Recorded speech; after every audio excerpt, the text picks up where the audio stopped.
Allahu Akbar. Suami ni, dia terbuka kan, dia sebarkan di media sosial, dia siap buat video lagi. Allahu Akbar, teluk masam.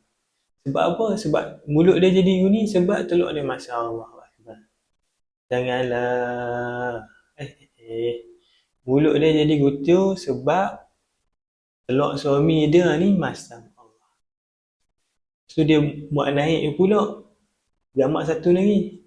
Main lock masam. Allah.